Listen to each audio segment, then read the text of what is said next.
Radio Voice Italia. Philadelphia.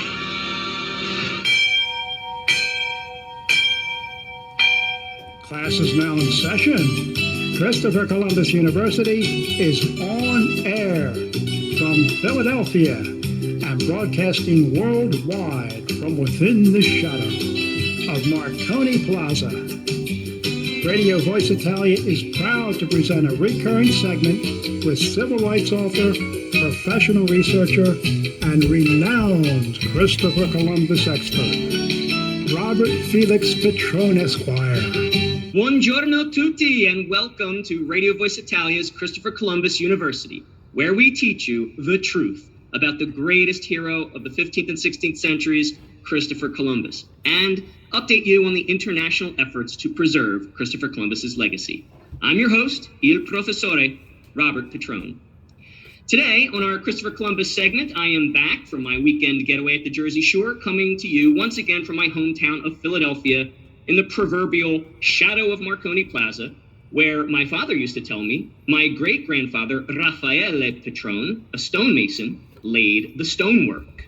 So I have a particular connection to Marconi Plaza, which is one of the reasons I don't want to see it desecrated with the removal of the statue in honor of the first civil rights activist of the Americas and the greatest hero of the 15th and 16th centuries, Christopher Columbus. But I digress. Let's begin today's class with some news updates. The Columbus Monument Corporation has filed a motion against the city of Syracuse, New York, to protect the Christopher Columbus statue in Syracuse's downtown Columbus Circle. Back in October, Mayor Ben Walsh declared the statue would be torn down and that the fountain, an obelisk named in Columbus's honor, would be renamed. The Columbus Monument Corporation points out that the statue was, quote, entrusted to the city in 1934 by thousands of Italian-American residents in gratitude for America, end quote. That it sits within a preservation district protected by various state, local, and federal preservation laws, and that Mayor Walsh has violated the Syracuse City Charter by declaring the statue's removal. That sounds familiar. The Columbus Monument Corporation Secretary Robert Gardino asks, quote, the good people of Syracuse to tell Mayor Walsh this should be a celebration of historical diversity and should not be an act of destruction or be dismissive of the intentions of the Italian families that built the monument and their contribution to our community, end quote. And you can grant that request by emailing your firm but polite stance on the matter to Mayor Walsh at mayor@syrgov.net. That's mayor@syrgov.net. Tell that Marxist activist posing as a politician how you feel. Speaking of Marxist activists, a vandal from New York by the name of Brandon Ambrose, after remaining on the lam for some time, was arrested by authorities of Waterbury, Connecticut for beheading the Christopher Columbus statue outside the Waterbury City Hall and attempting to sell the nose of the statue online. Brandon Ambrose of New York was caught on security camera in the criminal act in the early morning hours of the 4th of July, 2020. That's not just a slap in the face to Italian Americans, but to all of America. According to the Waterbury State Attorney's Office, Brandon Ambrose pleaded guilty, and the court ordered him to pay the city $8,800 to restore the statue. The residents of Waterbury have voted to keep the now restored statue in its rightful place outside of Waterbury City Hall. Pennsylvania attorney J. Ginsburg, Esquire, immediate past president of the Greater Roxborough Lodge, 2217 of the Sons and Daughters of Italy, wrote to United States Senator Pat Toomey, also of Pennsylvania, expressing concern about the potential elimination of Christopher Columbus Day as a federal holiday. Senator Toomey responded personally to Attorney Ginsburg, acknowledging Philadelphia Mayor James Kenney's recent executive order, which he used to circumvent the legislative branch and unilaterally eliminate the municipal holiday of Christopher Columbus Day. Senator Toomey wrote about that, quote, as a member of the United States Senate, I do not have jurisdiction over that issue. I therefore encourage you to contact your state representatives, end quote. But he went on to recognize, quote, that Columbus Day bears particular significance for many Italian Americans, not only because Christopher Columbus was an Italian explorer, but also because Columbus Day has come to symbolize Italian Americans' struggle to overcome religious and ethnic discrimination in the United States, end quote. Lastly, Senator Toomey reported, quote, that the United States Senate considered legislation related to Columbus Day in the 116th Congress. Two senators, whom Senator Toomey did not identify by name, suggested an amendment that would eliminate Christopher Columbus Day as a federal holiday. Fortunately, the senators withdrew this amendment. Please be assured, he wrote, that I understand the important significance of Columbus Day and will keep your thoughts in mind should the Senate consider any legislation related to it, end quote. You can thank Senator Toomey and voice your support for retaining the federal holiday by visiting his website, toomey.state.gov, all lowercase letters, and clicking the contact link. In Chicago, descendants of Africans enslaved by the tribal peoples of the Americas are pushing back against renaming Christopher Columbus Day to honor the peoples they call their, quote, ancestors' slave masters. Cook County Commissioner Stanley Moore said just days ago that before a vote can be taken on whether Cook County, Chicago can change the name of Columbus Day to the inaptly named, quote, Indigenous Peoples Day, major tribes in the United States should, quote, acknowledge their role in the rich history of Black slaves, end quote. Another African-American committee member queried how she could, quote, be in support of commemorating the history and culture, end quote, of the tribal peoples that enslaved her ancestors. Oh, how the tables have turned. One retired state senator commented these descendants of Africans enslaved by the tribal peoples, quote, have no desire to help the Italian-American community with the fight for Columbus Day, but rather are just using us to get a piece of the casinos, and that's only if Commissioner Friedman can hold back the Chicago Council when they vote, end quote. The senator suggests that Italian-Americans are needed on that Cook County, Chicago Council. The Randolph, New Jersey Board of Education voted to rename Christopher Columbus Day to the incorrectly titled Indigenous Peoples Day last week without any input from the Italian-American community. Italian-American One Voice Coalition President Manny Alfano urges Italian-Americans across the nation to email the superintendent, secretary, and their staff to educate them on why renaming our ethnic holiday is discriminatory. You can contact President Alfano at mannyalfano@comcast.net. Manny, M-A-N-N-Y, Alfano, A-L-F-A-N-O. It's all one word, mannyalfano@comcast.net. Or contact me by clicking the viewer feedback tab at preservecolumbus.us. And we can give you the email addresses of the Randolph Board of Education and even an outline to follow in drafting your own letter. Look, united we stand, my fellow Italian Americans. Divided, or even just disinterested, detached, or disengaged, we fall. So make your voices heard, not just as Italian Americans, but as Americans. Our last news article is actually a segue into the substantive topic of today's lesson. The Associated Press last week ran the inflammatory headline, "Countdown begins to discover where Columbus came from." This article of May 19th begins with a grisly and undignified photograph of Christopher Columbus's bones being manhandled by a physical anthropologist in Granada, Spain, to prepare them for DNA testing. The article reads, "Was Christopher Columbus really from Genoa in Italy, or was he Spanish? A definitive answer to the question of where the famous explorer came from could be just 5 months away as international scientists launched an effort to read the DNA from his remains and identify his geographic origin. After leaps in the sophistication of DNA testing in recent years, gene geography may now ascertain the rough area of a European person's ancestry. Their findings are to be made public in October." I call BS on the Associated Press. First of all, DNA testing cannot tell you that I was born in Philadelphia, or what languages my parents spoke, or what cultural traditions I practiced. Neither is this DNA test of Columbus's bones going to tell anybody whether he was Italian or not. Let me tell you something about DNA testing. My cousin Sam, with whom I share 2 grandparents, with some cousins you only share 1 grandparent, or you may even share an older ancestor.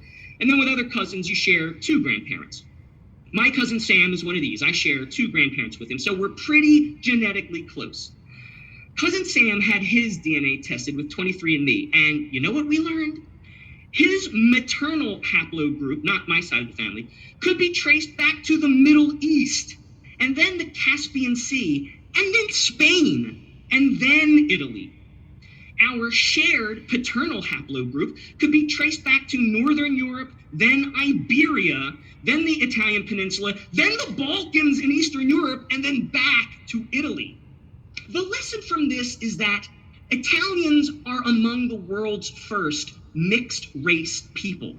You know, there's a lot of talk today about people of color.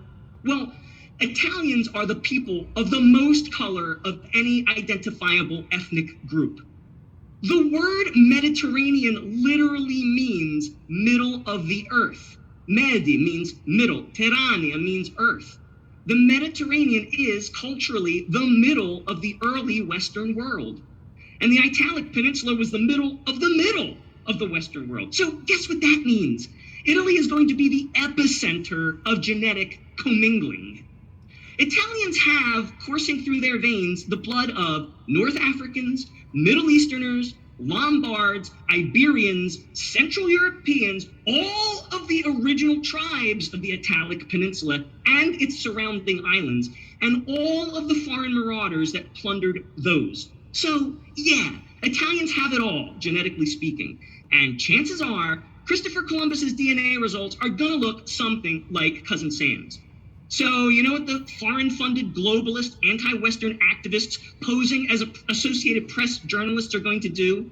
They're going to pick one of the myriad ethnicities that will invariably be identified in Christopher Columbus's rich Italian genetic cocktail, such as Spanish, and then lie to you and say, Christopher Columbus wasn't Italian, he was Spanish. And that'll be all over the press in October. Mark my words. And then you know what the rest of the activists will say? They'll say, look, you ignorant Guidos, you're expending all this energy fighting for Christopher Columbus Day, and he wasn't even Italian. And then some weak-willed, weak-minded people will buy that lie and give up the fight. But you have to keep in mind that all Italians enjoy a rich genetic mélange. But what makes us Italian is what our parents, or our parents' parents, or our parents' parents' parents were born in Italy, spoke Italian, or any of the multitude of Italian dialects, and practiced Italian traditions. And that is why Christopher Columbus is Italian. And no DNA test could prove otherwise. And you know this article is full of escramento because it's rife with other misinformation. It talks about leaps in the sophistication of DNA testing in recent years to give the false impression that gene geography can ascertain the rough area of a European person's ancestry, citing a statement by professor of forensic medicine at Granada University that, quote, there had been a radical improvement in DNA analysis. Yeah, but the radical improvement to which this forensics professor was referring is an improvement that, quote, now permits tests on very small fragments. That's the improvement. There hasn't been some magical miracle of science that now enables you to tell from DNA testing where a person was born or where his parents were born. That same forensics professor also concedes that Columbus was from Genoa. But the article goes on to say that, quote, the project aims to resolve some mysteries and contradictions in the historical record, end quote. Yeah, but tellingly, it doesn't say what those quote unquote mysteries and contradictions are. In fact, the primary historical sources are not mysterious. They are not contradictory. And as I alluded to in class number 4, where I gave you that broad 20-minute character sketch of Christopher Columbus's entire life, we know precisely where Columbus was born and where his parents were born and his grandfather. And that brings us to what little is left of today's class. We're going to zoom in on the beginning of that character sketch to look at a little more detail of Columbus's humble beginnings. His grandfather was Giovanni Colombo, an Italian name, given name and surname. Giovanni means John, Colombo means dove. Giovanni Colombo lived in Moconesi, a village in the mountains of Fontana Buona in the province of Genoa. Fontana Buona is Italian for good fountain. In fact, Moconesi lies in what is now the metropolitan city of Genoa. Giovanni Colombo moved slightly south to a town called Quinto al Mare. Quinto is an Italian name. It means fifth, like your fifth child. And al mare is Italian for on the sea. It's a coastal town in Genoa. and was under the rulership of the Fieschi family. That's an Italian surname. The Fieschis themselves answered to the Doge, or Duke, Raffaele Adorno. Raffaele is Italian for Ralph. Adorno is Italian for adorned or decorated. And then his successor, Pietro Fregoso. The Fregoso family were a prominent, noble Italian family at the time. Giovanni apprenticed his 11-year-old son, Domenico Colombo, Domenico is Italian for Sunday, to a cloth weaver in the Santo Stefano quarter of Quinto. Santo Stefano is Italian for Saint Stephen, the Catholic patron saint of masons and stonecutters, in the shadow of the Catholic church and monastery. Domenico Colombo, son of Giovanni, became a prominent weaver, so much so that Doge Fregoso, Duke Fregoso, appointed Domenico the city gatekeeper of Genoa, which means he could not have been anything else than a Catholic, because non-Catholics could not hold such an important position in this age of jihad against Christendom. And that alone is enough to conclusively establish that the Columbus family were Italian Catholics, right? Well, you might say, hold on, what about his mother? Maybe he was only half Italian, or maybe she was Jewish, which would make him Jewish under Jewish law. Susanna Fontana Rossa is Italian for red fountain, was born in the village of Monticello on the northern coast of Corsica, which had been under Italian rule for centuries by the time Susanna was born. It wasn't turned over to France until the 18th century. Corsica was already a genetic melting pot of Phoenician, Greek, Roman, Etruscan, Carthaginian, Germanic, Frankish, and Saracen DNA from millennia of occupancy and foreign occupation and plunder. So yeah, just like Cousin Sam, that matrilineal haplogroup is going to be a beautiful, rich tapestry of genetic lineages. Signorina Fontana Rossa married Domenico Colombo in the mid-15th century, and in 1451, 2 years before the fall of Constantinople to the Ottomans, they had their first son, born in the coastal village of Cugureo, now called Cogoletto, in the province of Genoa. They named him Cristoforo Colombo, Cristoforo being Italian for a forum or court for Christ, or more poetically, he who holds Christ in his heart. As a footnote, Cristoforo also had 3 younger brothers, Bartolomeo, Giovanni, and Giacomo, Italian respectively for Bartholomew, John, like the grandfather, and James, or Giacomo could be translated as Jacob. And he also had 1 little sister, Bianchinetta, Italian for little fair-skinned girl. The clincher? Cristoforo Colombo was baptized that same year of his birth in Santo Stefano Church, the oldest Catholic church in Genoa. And how do we know all this? Because not only did Christopher Columbus's son, Hernando, write a biography about his father in Italian, but Genoa has an extensive and ancient archive containing original family legal documents. That's right, folks.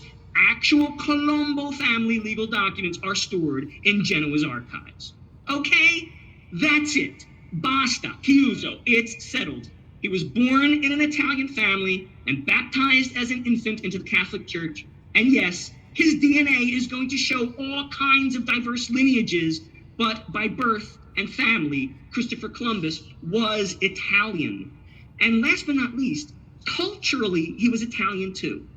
Records also show that he grew up in a small house on Vico Dritto, Italian for straight alley, connected to the Santo Stefano Monastery and in the shadow of the Santo Lorenzo Cathedral, where he studied the Old Testament and the New Testament and prayed the canonical hours all day. We know that because he continued that practice throughout his entire life. He spoke Italian. We know that because near the end of his life, the Spanish hidalgos mocked him, pretending they couldn't understand his genuine accent. As a growing boy, he was also surrounded by the fiery itinerant Catholic preachers of Genoa, Catholic frescoes, statues, and other iconography around the city, and the published works of Catholic authors. His childhood friend, Caterina Fieschi, another Italian name, wanted to enter the convent, but she eventually married one of the Doge's or Duke's relatives, Giuliano Adorno, another Italian name, who became a Franciscan lay brother. Caterina, this childhood friend of Columbus, was canonized a Catholic saint. in 1733 for her hospitaller work for the poor and the sick. So, to sum up, Columbus's grandfather was Italian, Columbus's father was Italian, Columbus's mother was Italian, Columbus's siblings were Italian, Columbus was born and baptized in the province of Genoa, Columbus grew up speaking Italian in Genoa, Columbus lived on a known street in Genoa, Columbus practiced Catholicism, Columbus's childhood friends were Italian, and one of them was even canonized a Catholic saint. This information is written in Columbus's biography, written by Columbus's son in their native language of Italian. And this information is also contained in the original family legal documents in the archives of Genoa. So, by lineage, birth, and culture, Christopher Columbus was a Genoan, an Italian. And his DNA is a beautiful mix of everything surrounding the Mediterranean and even a little bit beyond. Just like all Italians. And that's today's class. For more news, articles, and resources about Christopher Columbus as the first civil rights activist of the Americas, icon of Western culture, paragon of Catholic virtue, and greatest hero of the 15th and 16th centuries, visit preservecolumbus.us. That's Preserve Columbus, rendered as one word, .us. And post a little note of appreciation for our webmaster, Tom LaCosta. I'm il professore, Robert Petrone. A presto! The Jersey Shore has fun and sun, sand and sea, and Radio Voice Italian. This is Radio Voice Italia, USA.